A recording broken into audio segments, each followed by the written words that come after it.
আসসালামু আলাইকুম রহমতুল্লাহি ওয়া বারাকাতুহু। দীর্ঘ 17 থেকে 18 দিন পর আমাদের এই মুরগির বাচ্চা উঠেছে। তো আমরা এই মুরগি আমরা মুরগিতে দিয়েছিলাম ডিম তা দিতে, মুরগি দ্বারা আমরা বাচ্চা উঠাই। তো ওঠাই বলতে হলো ওই মুরগির দ্বারা আমরা ব্রুডিং এর কাজটা কমপ্লিট করি, কিন্তু এবার প্ল্যান করেছি যে ব্রুডিং এর কাজ আমি নিজেই করব। নিজে করবো বলতে হলো মুরগি দ্বারা করাবো না। তো সেই প্ল্যান মোতাবেক আমরা হলো আজ আমাদের বাচ্চা উঠেছে, তাই আমরা ব্রুডিং এর প্রসেস করছি। তো প্রথমে আমি শর্ট বিছিয়ে নিয়েছি। শর্ট বিছিয়ে নেওয়ার পরে আমি হলো তুষ দিচ্ছি, ধানের তুষ বা যেটা আমরা বলি গুঁড়া।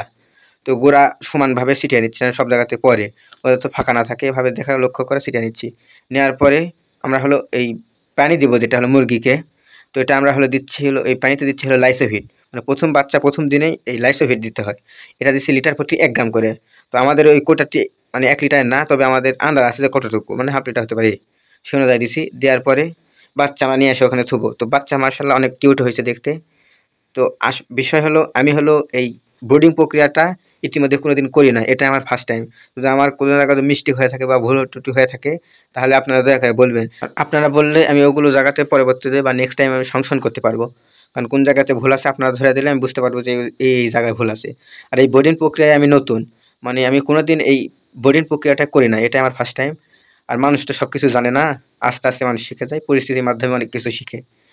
তো আপনারা দয়া করে বলবেন যেন আমার কোনো জায়গার যে ভুল হয়ে থাকে। তো আমরা হলো বাচ্চা নিয়ে এসে এখানে রাখছি। তো বাচ্চা মার্শাল্লাহ অনেক সুন্দরও হয়েছে। তো রাখার পরে তো দেখি অনেক সুন্দর হয়েছে বাচ্চা। আর যেই জায়গাতে হলো যেই জায়গাতে আলোর তাপ পড়তেছে ওখানে দেখেছি সবগুলো শুয়ে আছে, গা হিট করে নিচ্ছে। আসলে মায়ের ভালোবাসা অনেক।